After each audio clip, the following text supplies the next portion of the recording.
Hi all, I finally got it to work. Let's see. Okay.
Hi Emma, hi Alexandra. Can y'all hear me talking?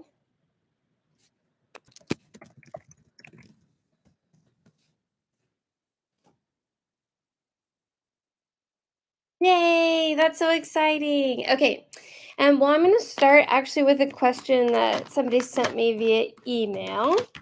Yay, Shreya, you're here too. You're the person who sent me the question via email.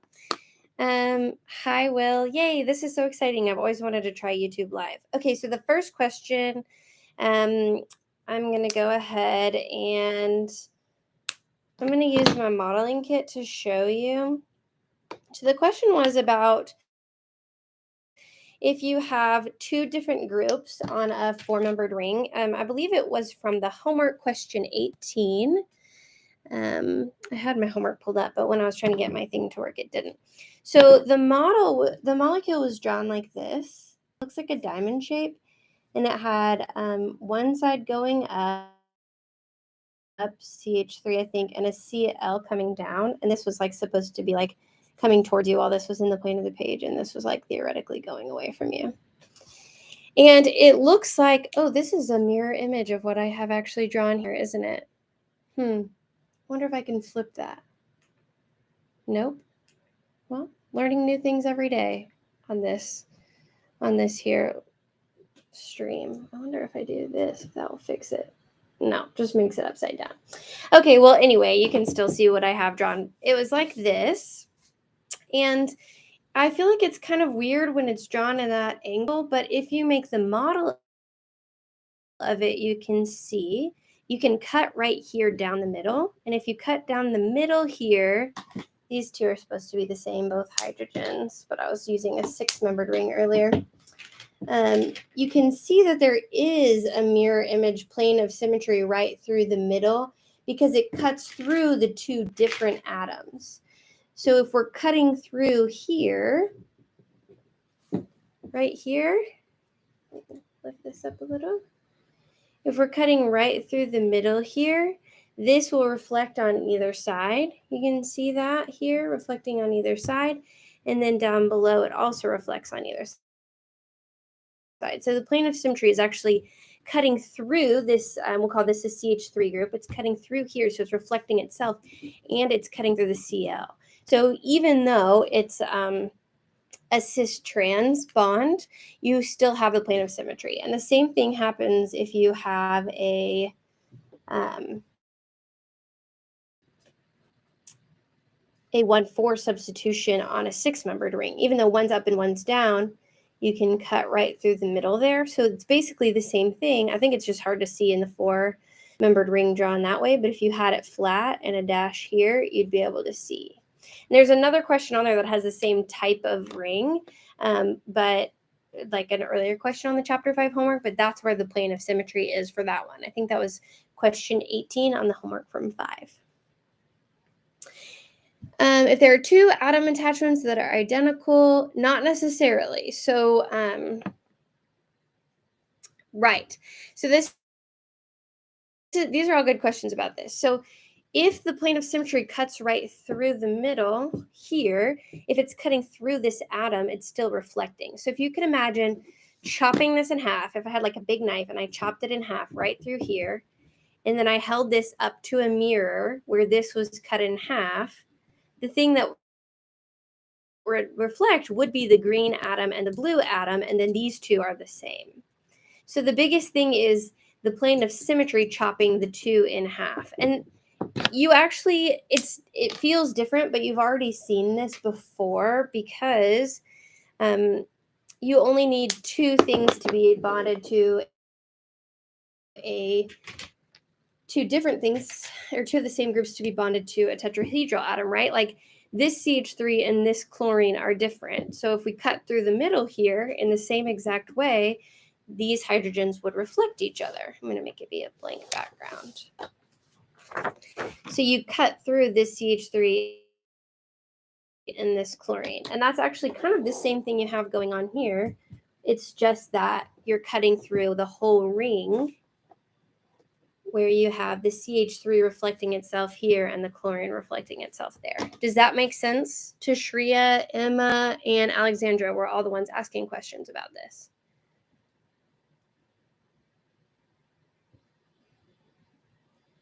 Maybe? Or clarifying questions? Yes, Shreya got it. And atoms don't have to be the same to be mirrored as long as they're the ones being chopped in half. The ones on the other side have to be mirrored, but not the ones that are actually being chopped in half don't have to be the same.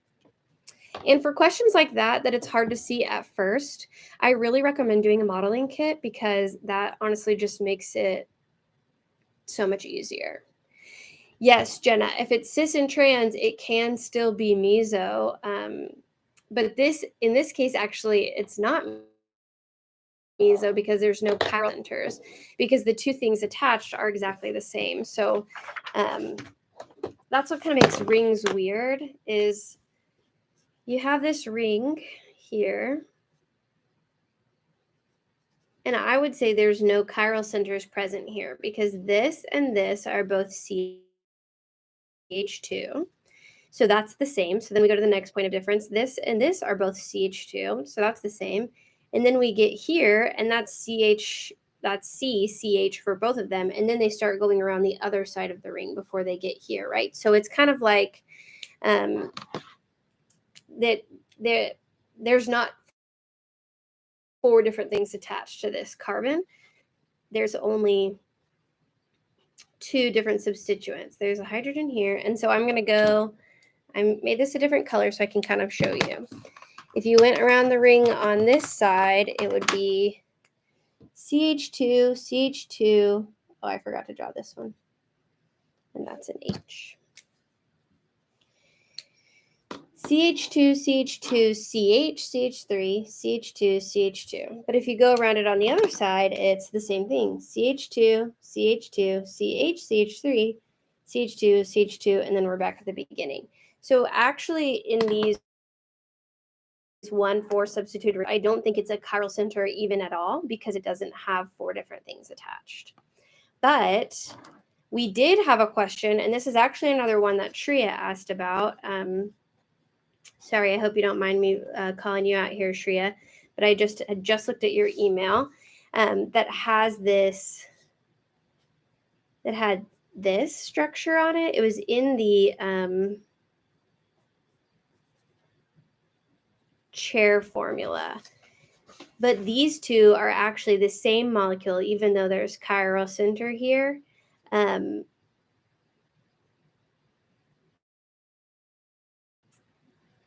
Oh, I think I answered that question wrong. These are the same because the mirror image. Ah, yes, yes. This isn't a mirror image. So, Shri, I'll just pull this question up from the very beginning and work this off. I realized something just now.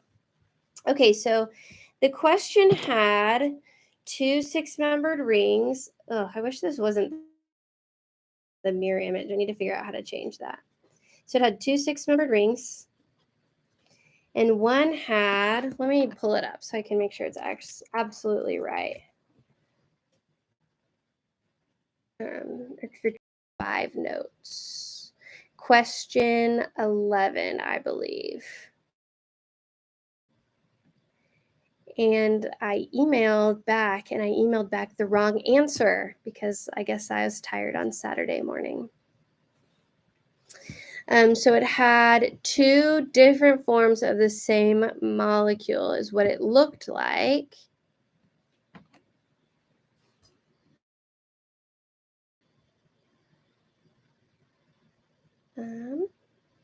So this is Chapter 5, number 11. And the question was, how do we know these are the same? You can't see because it's mirror imaged, isn't it? Yeah. How do we know these are the same instead of these being identical? And the 2 structures were CH3, and CH3 here, and CH3 here. So for me, it's kind of actually hard to visualize in both chairs. So I switched these to axial equatorial. And this one's pointing up, so I'm just going to decide up is wedge. So this one, position 1 is a wedge. 2, 3 is a dash. And then over here, I'm going to do the same thing. This one at position 1 is up, so I'm going to decide, 1, 2, 3. I'm going to decide that one is a wedge because it's pointing up. And then 2, 3 is a dash. And so the question was, how do we know these are the same compound and not mirror images? And I was like, oh, actually, I think you're not meso compound. And I was like, oh, I think you're right. They are meso. But I'm looking at this and I realized that it's not the mirror image. So meso compound has 2 chiral centers and the reflection is the same. But this isn't the reflection. This is just the same molecule rotated like 120 degrees. So if I rotated this, I'm going to rotate it one at a time and put the CH3 here and then that there. And I kept rotating it around. The CH3 would go here. And then this would go here.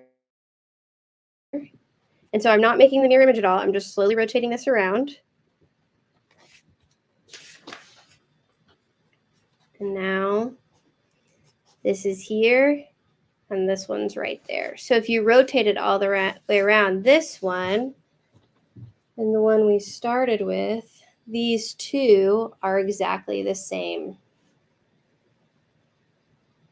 So if these 2 are exactly the same, then they're the same molecule. And it's not meso because the mirror image of this one, if I can redraw it for you, the mirror image of this one would look like this. And if you did the same rotation, by the time this wedge got over there, it would be, the wedge would be here. And this dash would be, let's see, 1, 2, 1, 2. The dash would be, wait, 1, 2, 3. 1, 2, 3, right here. So see, that's not the same molecule because you can't get if the wedges line up, the dashes don't line up.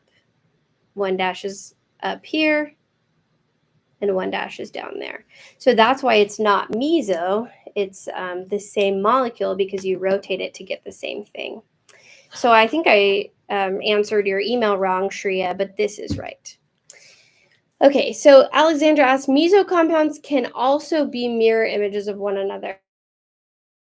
and they have a plane of symmetry. So meso compounds, let's talk more about meso compounds. I feel like this is really helpful. And because it's this whole weird reverse, how did I know before I change? Shreya asked, how do I know where to put the wedge and dash? I just arbitrarily decided that up was wedge, and I stayed consistent for both of these. And I just numbered 1, 2, 3, starting at 1, I went this way. But if you, it doesn't really matter where you start as long as you stay consistent with the wedge and the dash, like up being a wedge for both of these. If you make this one up a wedge and this one up a dash, you'll accidentally flip the mirror image. So don't do that. The other thing you can do is there's something called a ring flip. We haven't really talked about this a lot because I don't think it's incredibly helpful to chemistry or to OChem. But so before I get to your question, I'm going to finish this one, Alexandra. So if you have this going up, and let's say this is CH3, and then this being equatorial, if you you can flip it where they'll still stay 1, 2, 3 apart, but it'll move down. The ring sort of changes shape. So then this becomes equatorial up, 2, 3, and then this becomes axial down. So this one's still pointing up, this one's still pointing down, but it went from axial to equatorial. And then it'll keep moving around the ring where now this one would go to this position and this one would go to this one. So then you would have this is down, so it'd be equatorial down, and this is up, so it would be axial up right here. And so it can go all the way around the ring. And if you do that, you'll eventually move this position, and you can see this. But I think that's kind of beyond the scope of the class. But if you are interested in looking at it that way, then you don't have to worry about where to put the wedge and the dash, if that answers your question, Shreya. Okay, now Alexandra asked about meso compounds. So meso compounds have to have 2 qualities. They have to, 1, have more than 1 chiral center. So there was a question on your recitation homework that was like this.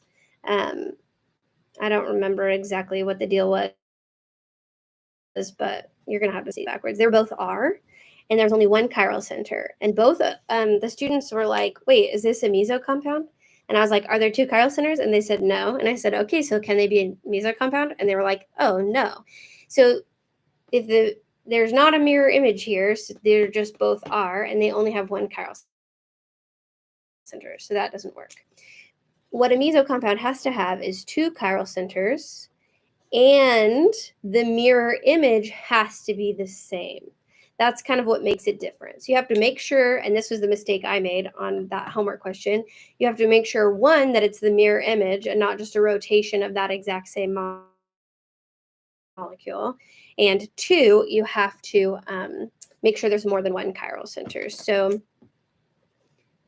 here you can see, I'm going to do it with colors instead of with letters, since for some reason this is a backwards mirror image. Thanks for doing YouTube Live with me. I think this is really fun. I've wanted to try this for a really long time.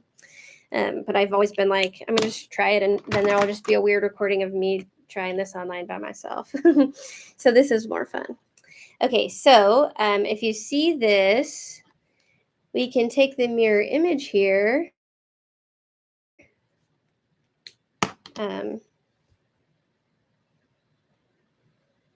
Miles, I'll answer your question in just a second. So these both have 2 chiral centers because 3 different things are attached to them. And it's clearly the mirror image. It's not just the same molecule flipped, right? Like it's exactly the mirror image. And then we rotate. Will said, does that mean for meso compound, both chiral centers have to have the same attachment? Yes, because it's the mirror image of itself. That's the thing that meso compounds have, is it has to be the same attachment because the mirror image has to be able to reflect itself. These all have to be able to reflect themselves. And that's also why usually with meso compounds, R and S are that's usually why with meso compounds you have R for one and S for the other, is because they're actually mirror images of each other. So you wouldn't have RR because then it would just be the same. They have to be RS because they're reflecting each other, and that also means they have the same 3 attachments. So we could, if you're trying to narrow down if someone is a mirror image, or if something is a meso compound, I would say first, we can add that in. First, check to make sure that there's 2 chiral centers, because if not, then that's not even a possibility. 2 or more chiral centers. Then check to make sure that the mirror image is the same as itself, and part of that is going to be that they're the same attachments on both of the chiral centers. Good question, Will. Okay, Miles asked about ring flip. I would say that a ring flip, Miles asked, ring flips are all the same compound but not conformational isomers. I would say that they are. Conformational isomers isn't what we call it, right? We call them conformers. They're different conformations of the same compound. So I'm going to change your language a little bit on that, because I think that's important, because we have different conformations, but they're not different molecules. That's what the Newman projection is, right? It's all the same molecule. So we don't call those conformational. I guess we don't call those conformational isomers because they're still the same compound. So like on Newman projection, you can rotate it and it doesn't actually change the molecule. It just changes if it's in a higher energy state or a lower energy state. And ring flips are that same way. So I'm trying to build a ring for you quickly. What I should do is invest in another one of these and always have my rings ready for you. That's what I should do. Okay. I'm going to do purple on the bottom and white on the top. So I'm making this ring here.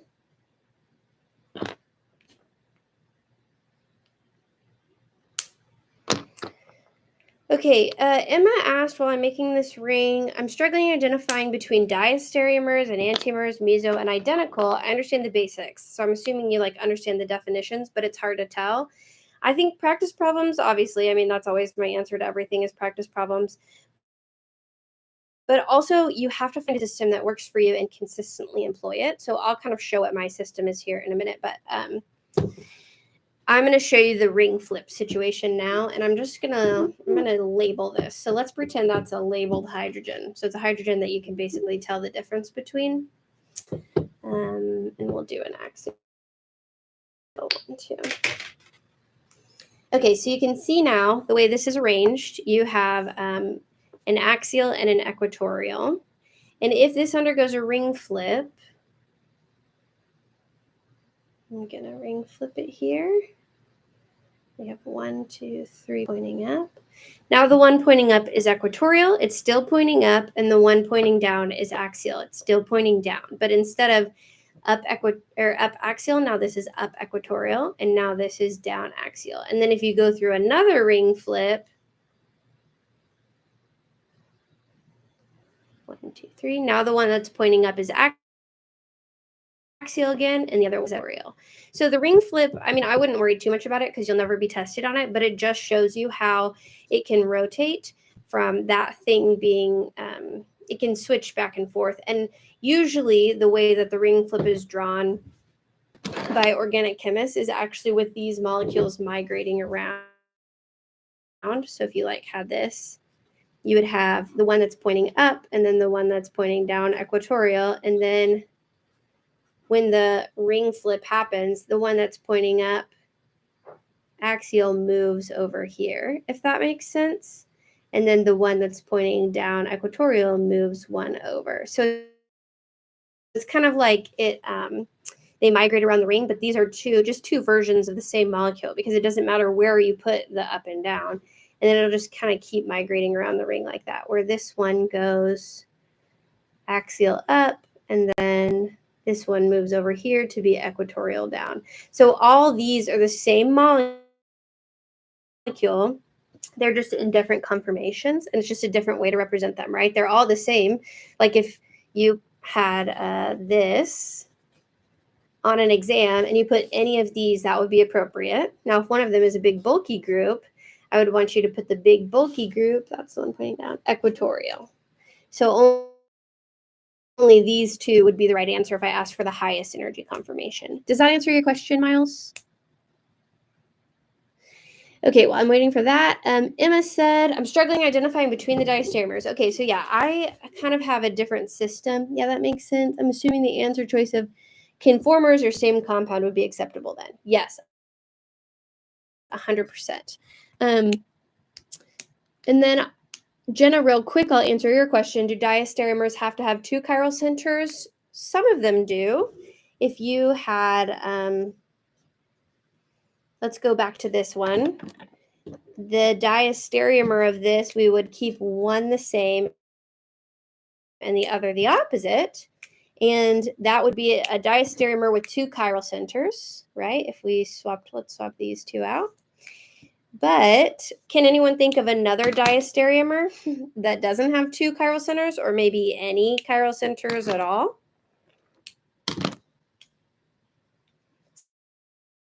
So the relationship between these two are diastereomers for sure. You can have more than two chiral centers. If there are 3 chiral centers or 4, those can also be diastereomers as long as they're not mirror images. But I'm hoping someone can put in the chat one other type of diastereomer that is no chiral centers. Cis-trans, Jenna answered her own question. There you go. Okay, so diastereomers have to have either more than one chiral center, because if there's one chiral center, you take the mirror image, it's always going to be a different conformation. So it has to have at least 2 or more chiral centers or be cis-trans. Nice. Okay, so let's go to Emma's question. So Emma, one thing I find that's helpful is I try to recognize the type of questions that are easier for me to see and harder for me to see. So like for Fischer projections, I kind of have a system that I use for those to try to tell if I'm looking for the relationship between 2 molecules. So I'm going to use colors again just because it's easier.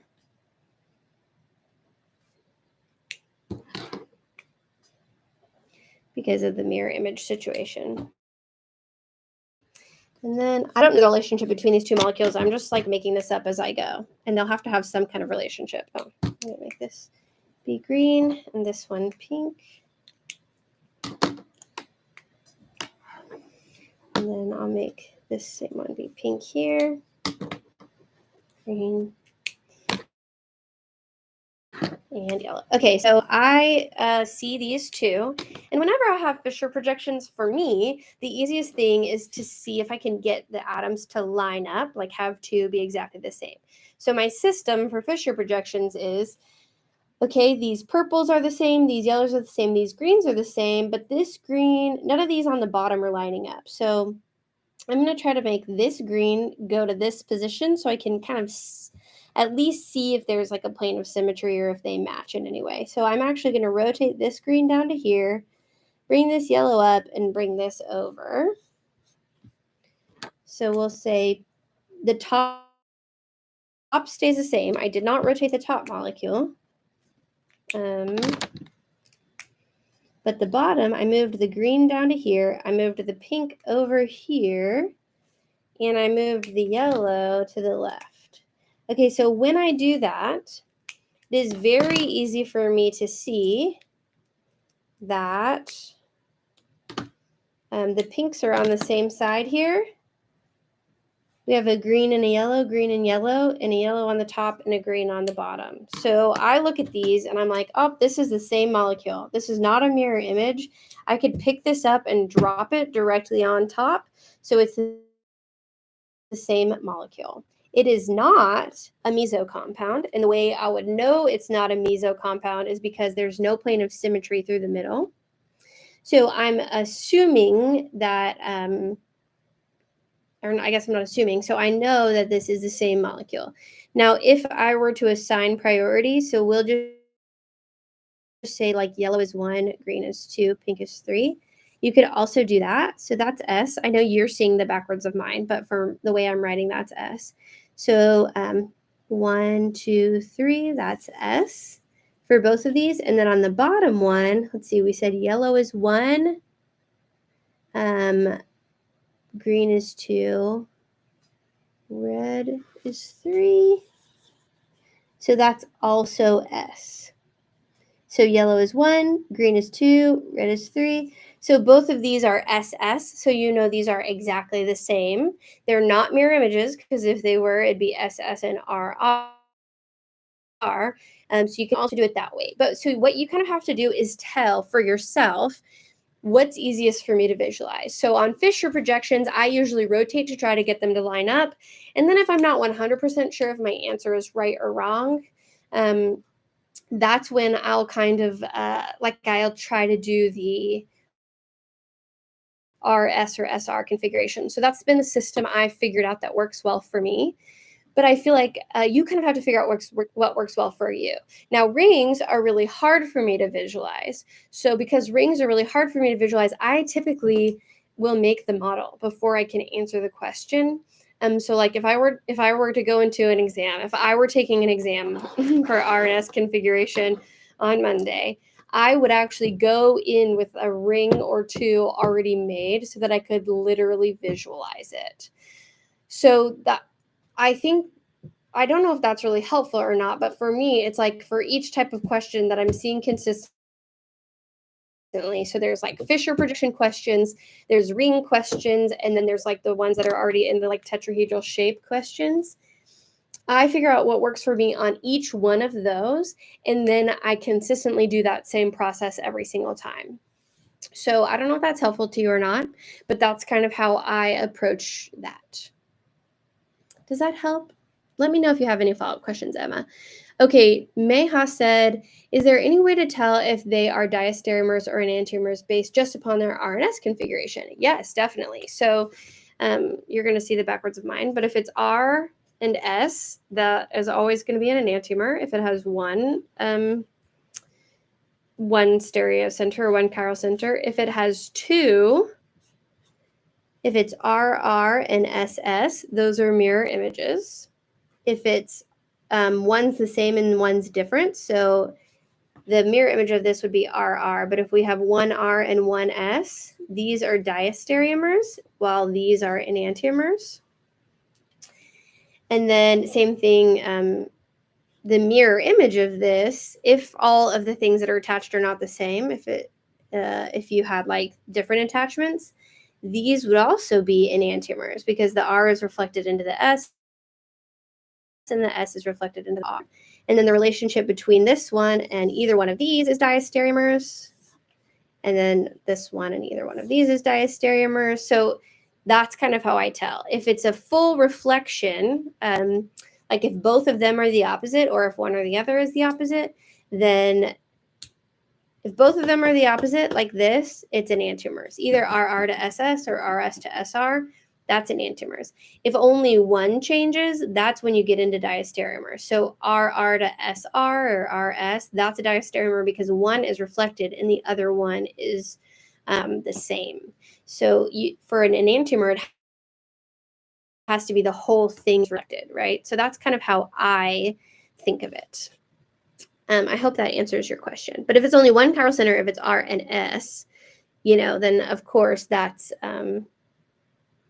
always going to be an enantiomer. Oh, look, Will answered your question also, Meha. There was that chart. It was on your slides. It had like 1 and 2 and 3 and 4, and it had, I did 4 wrong, but it had these being the same, and those are enantiomers, those are enantiomers, and anything this way were, or this way, were diastereomers. But you don't have to memorize it that way if you don't want to.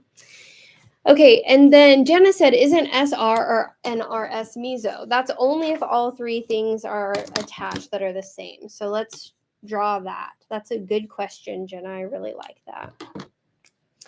So if you had, let's do this.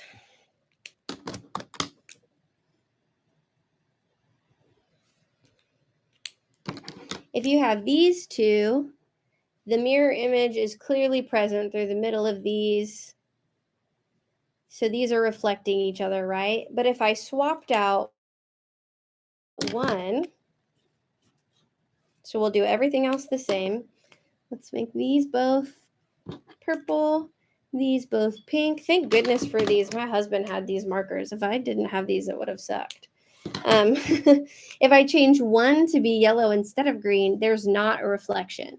These are reflecting, but these aren't reflecting. So this could be R and S configuration still, and this would not necessarily be a meso compound. It's only a meso compound if there's a plane of symmetry, meaning all three of these are the same. So like this is probably RS or SR, and this one is the opposite, and that they're actually the same compound because there's a plane of symmetry. But then this could still be RS or SR, but because there's no plane of symmetry, then it is not necessarily a meso compound. So you really have to look to make sure all of the things attached are the same. Does that answer who asked that question? Does that answer your question, Jenna? Hopefully that's helpful. Jeff asked, what does 2R2S mean? That yes, and then we'll answer. Thanks, Will. The chirality at the carbon at carbon 2 is R and 3 is S. So that's in nomenclature. Yeah. So like if you had let's do this one. If you had two chiral centers, so like this is, let's say this would be chlorine. This can be chlorine too. And you were trying to decide if it was R or S configuration. And if the name said like, oh, I didn't figure out if this is R or S or not. But if it said 2R, 3S or something like that, I'm just randomly assigning. I don't know. Please don't look at this and get it wrong for yourself. That's all it means. Is that the chiral center, it's telling you where the chiral center is and if it's RS configuration. Great question. It took me a little while to figure it out, so I said I was going to stop at 10:45, but I'll go to 10:50. So we've got about 8 more minutes if you guys still have questions. But if you don't have questions, that's fine. How do we go from, oh, Abita, I just saw yours. How do we go from ring to Fischer projection, and how would the dashes and wedges translate? Abita, I would not go from ring to Fischer projection. I would just figure out the rings on their own as a different type of question. I don't convert rings into Fischer projections ever. Personally, that's too confusing to me. I use rings in 3D modeling. So I guess my answer is just don't. If you can see it, that's great, but I don't have to. Shreya, how do we number carbons in a Fischer projection? We number them the same way that we always have. So say this one is like CH2, CH3, CH2, CH3, and then this one over here is CH2, CH3 as well. It's actually, we'll still start and find the longest 1, 2, 3, 4, 5, 6. So you're just looking for the longest chain. So you have to look at all the substituents and see which ones are the longest. Sometimes the carbons might be over here. And in that case, it would be, and say these are hydrogens and these are chlorines or something, then it would be 1, 2, 3, 4. You know, it's basically the same, if that makes sense for how you number them in the Fischer projection. Sure, yeah, hopefully that's helpful. Sometimes when I might confuse you. Sometimes if I just have it like this and I'm comparing on practice problems, I'll just decide like carbon 1, carbon 2, carbon 1, carbon 2 to keep it like easy. Like, okay, carbon 1 is R, carbon 2 is S, but really I just mean like top and bottom carbon. And that's not for the IUPAC nomenclature. So don't let my bad habits confuse you if I did that on the practice problems.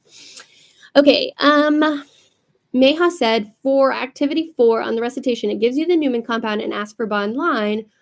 Why is it 3S4R instead of 3R4R? Wow. That one was hard. Let me go see if I have a copy of it so I can draw it out for you. I think I do. I'll be right back.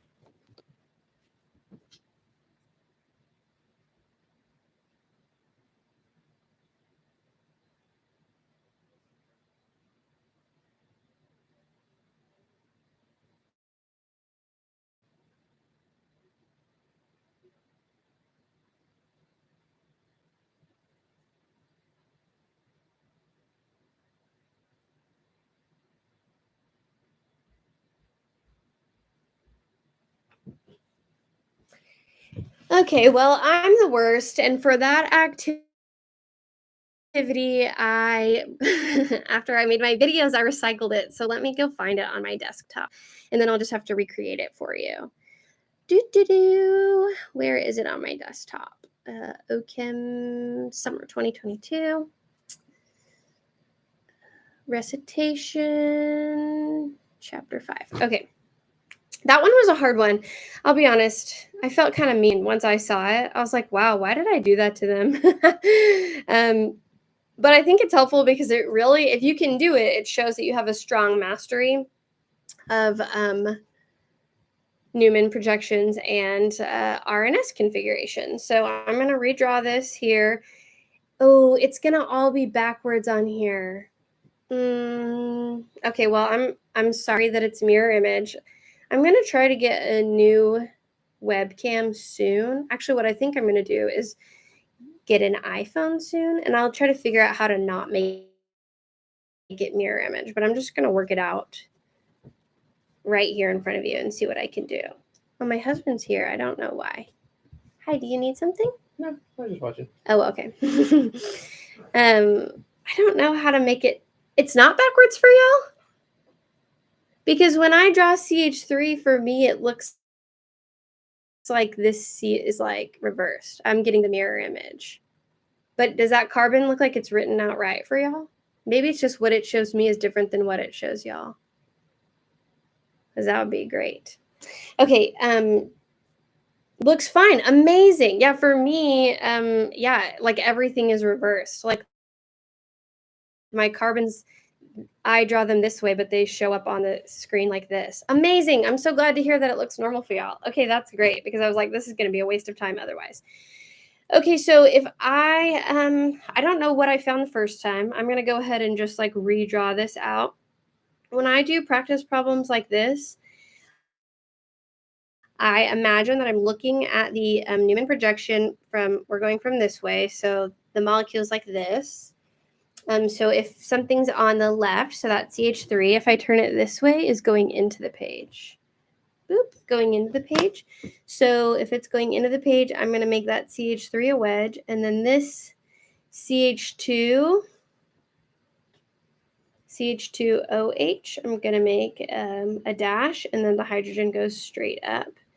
And then on the back side, it's a little bit easier because I already decided that the wedges are on the left, or the dashes are on the left.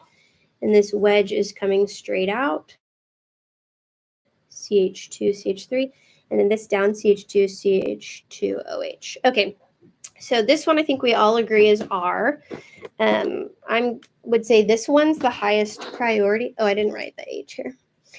This one's the highest priority because they're all three carbons, carbon, carbon, carbon. And then you go to the next one. This is, let's see. Well, I'll just draw this out. This one is carbon, carbon, carbon, carbon, carbon, carbon. And then if you go to the next carbon, this one's bonded to carbon, carbon, and one hydrogen. This one down here is bonded to carbon, carbon, and one hydrogen. And this one over here is bonded to, wait, I think I confused myself. I remember calculating these. So I'm just going to trust myself that this is 1, 2, and 3. And that's R. Okay, yes. I'm pretty sure that's right. Because if you go down the chain, the first point of difference should be right here. But now I'm confused. Anyway, okay. But the question was on this one, right? Let me make sure I got this right. I don't want to mess y'all up. I'm going to start over. Because I don't want to be wrong and confuse you. I've just confused myself. Oh, I think I added an extra alcohol where there wasn't actually one. The back carbon is CH2CH3. See, even I can make mistakes, and I've been doing this for a really long time, which this is exactly why I tell y'all to write everything out. And even you'll see in a minute, I actually even check myself on my Newman projections. This goes into the page, CH3, and this comes out of the page. CH2, CH2OH. And then the bond to the back carbon. This hydrogen goes into the page, and this is coming out of the page, CH2, CH3. Ah, that's where my mistake was. And then this coming down is CH3. Does that look right to y'all? Does everyone agree with that? I just want to make sure I got this correct. Everyone agree with this Newman projection? Yes. Okay, great. Abita agrees with me. This looks right to me. If I'm not sure, I'll actually check my Newman projection back, which I didn't do the last time, and I should have. So I'll pretend like I'm standing here and looking, and I'm like, on the first one, we've got our hydrogen here, our CH3 over there, and a CH2, CH2OH on this side. And then the back carbon looks like a hydrogen here, CH2, CH3 over here, and CH3. Okay, so this looks the same to me. That's where I messed up last time. I had my back carbon wrong, and I didn't check it. So that's why you always got to check yourself. And also, if you get confused like that, where I was like, wait, what am I looking at? Am I confused? You'll notice that I just stopped and started completely over, because sometimes when you get too in the weeds and you get confused, it's not worth it for you to try to recover what you messed up. It's easier to just like get a blank slate and start over. So that's usually what I do, as you can see. So now for this one right here, let's go ahead and assign priority. So we have this pink carbon, this green carbon, and this green carbon. Now this hydrogen is obviously 4. And then if you look at what each of these carbons are attached to, this one's just 3 hydrogens. So this is the next lowest priority. And then let's compare these. So we went to here. This carbon is attached to another carbon and 2 hydrogens. And then this carbon on this side is attached to 2 carbons and only 1 hydrogen. Having these different color really helped me. So this is priority 2, and this is priority 1. Okay, so we have 1, 2, 3. So I'm going to connect 1, 2, 3, and that's R. And my hydrogen is pointing backwards, so I don't need to flip it. So this is R. Great. Now the next thing I would do for this one, for me, the easiest thing for me to visualize is actually if I'm like a little person laying here and looking up. If you can imagine that, like if you look up on the ceiling above you and you're in the plane of the page and one's on the left and one's on the right, the CH3 would be on the left, the CH2, CH2OH would be on the right, and then this wedge would be going straight down. And that's the carbon with the hydrogen and then the other things on it, CH2, CH3, this back carbon, and CH3.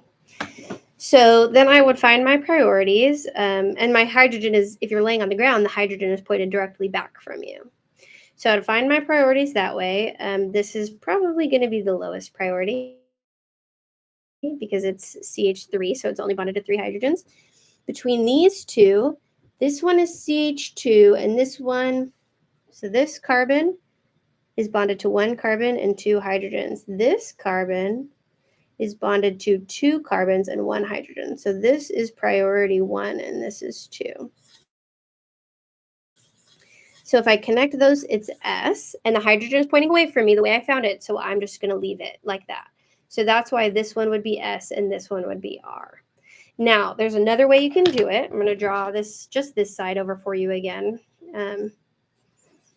We have our CH2, CH2OH here, and our CH3 here, and then our R group, I'm just going to call it R, but that basically encompasses all of this green over here.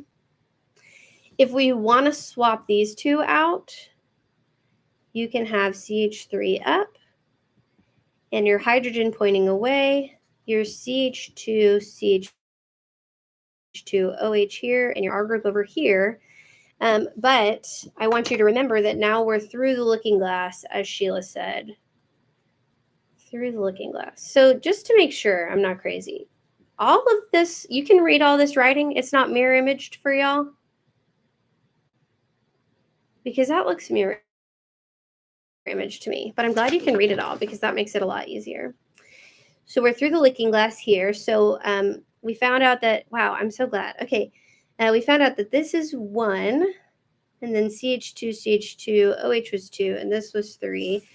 So if you do it through the looking glass, it's going clockwise, so that's R, but we're through the looking glass, so we're going to reverse it, and we're going to go S. So that's another way you can find it. Now, for me, it's easier to visualize this. If you want to swap them, that's fine too. The one thing I'll say is I think people would maybe accidentally assign this as the highest priority because it has the alcohol, but you really have to notice that branching. Like this carbon is bonded to 2 carbons, whereas this carbon is bonded only to 2 hydrogens and 1 carbon. So like I think that might be where some people made their mistake. But overall, does that answer your question, Meha? Does that show you why it's because I think you asked why 3 was S instead of R. So hopefully that helped you visualize it. It would be S just because the way you connect it all is if you're looking at it from the bottom, this is the highest priority, then 2, then 3. And so you can, if you're looking at it from the bottom, it would look like this: 1, 2, 3, based on where the wedges and dashes are, kind of like a Newman projection. Or you can just swap 2, like I did down here. When I swapped 2, it was R through the looking glass and then go back to S. Yeah, I think that one is a good one because it not tricks people, but people will have this tendency to look for the alcohol is bonded to the alcohol, so that bottom one might be bigger, but it's not. Okay. Next question. I saw somebody had asked something. It's almost 11, but my husband went to the garage, so he doesn't care that I'm still going long. Is there a difference between identical compounds and meso? I would say yes. I would say meso compounds are more specifically, it's kind of like identical, and then like a specific subset of identical is meso. And that's because the meso has 2 or more chiral centers. And its mirror image, I spelled image wrong, image, is superimposable. That's the thing. So it's sort of like the whole soap and shampoo thing, or like square and rectangle thing is like identical is like a rectangle and meso is a square. It's just like a really specific type of rectangle. So this is just like a really specific type of identical compound that has 2 chiral centers and its mirror image is superimposable. So it's an achiral molecule with chiral centers. Will said, I think modeling kit would be very helpful for this one. I strongly agree. Modeling kits, you can get one on Amazon for like $15. Amazon's not great, and whatever, capitalism is the worst in a way, because if you buy from Amazon, then you're hurting small businesses locally, and then they can maybe one day have a monopoly. But sometimes it's just like so convenient as a student, and it's really hard to always shop smart with your dollars and vote with your dollars when you don't have a lot of dollars. But so sorry for supporting Amazon, but you can get a modeling kit for like $15 on Amazon. So strongly recommend that. I got this one on Amazon a long time ago. But you can actually tell I got the inorganic/organic one because I was a chemistry major, and so I wanted more metals, but actually I didn't end up using this a ton in my inorganic class. But there's ones that are only organic, and then they have like all the carbons on them. It's like mine only has 6 carbons, but there are some that have like 12 or 20 carbons, so I would get the organic one. Also, my old roommate Roxanne gave me this avocado sticker, and I just put it on there, and it's so cute. That's how I tell my modeling kit apart from other people's. Mayha said, is there a practice test that we can take for this unit? Well, I think I could give you the old practice test I gave. Kind of the issue is, or the old test I gave, the issue is we did nomenclature with chapter 3. So you saw when you took your first practice test that there was some nomenclature questions on it. And then I did chapter 5 then with chapter 6 and 7. So I'm worried that if I give you that practice test, you'll be so confused by the 6 and 7 stuff. But I'll look over it and see. And maybe I can just like kind of splice together my old, like maybe I can take the questions from chapter 4 and the questions from chapter 3 and combine them, if that makes sense. Maybe it does. I'll try. I'll see what I can do for you. Any other questions on here? When will the practice exam 2? Oh, I'll try to look at it today and upload it. That's on my to-do list. My number 1 priority is actually to make your current exam. It's hard to get ahead because I never know how far we're going to have gotten. So I'm going to make your exam for Monday, and then I'll try to see if I can put together an old practice exam for you.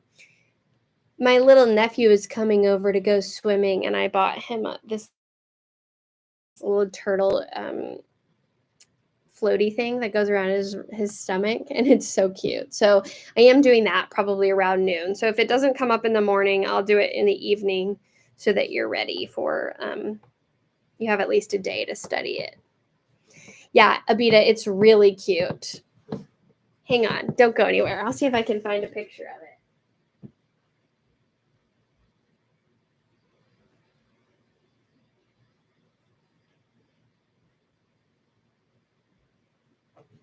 I can't find a picture of my nephew, but I can find this floaty thing I got him. Now this is totally upside down. Look at this floaty. It's so cute. I love it so much. I can't wait for him to come over. If I get a cute picture of him wearing it, which who knows, because 4-year-olds sometimes don't act the way you want them to, then I will bring it to class so that you guys can have a cute kiddo to look at before you take your exam. Okay, you're welcome for going live. This was really fun. I'll probably do this more on weekends, and then that way the recording, it is so little. Look at this. It's like as big as my hand. So little. It actually does. It has like a split in the back, so I was wearing it around like this because I thought it was funny. It is the same little nephew. I only have one nephew. He's the one who's learning how to skate. He's actually at hockey right now. And we asked if he wanted to come over after hockey and swim. And he said, I'll need to take a rest. It's just funny to hear a 4-year-old say that. So, yes. And also, well, technically, I think he's still 3 and is he turning 4 or 5? His birthday's coming up and he requested a strawberry cake for me to make. And he asked if he wanted to help decorate it, and he's going to help decorate it. So I'm kind of excited about that. Okay, that's just, listen, I'm not even teaching you guys organic chemistry anymore, but I'll probably keep doing this because I think it's really fun, and it was actually really easy, and now it's all recorded, and I think it just like automatically goes onto my videos, so anyone can watch these now. So yeah, I'm glad that this was helpful for you, and if you have any questions that come up in the next day of studying or so, I'll do my best to answer them before your exam on Monday. Okay, see you guys later.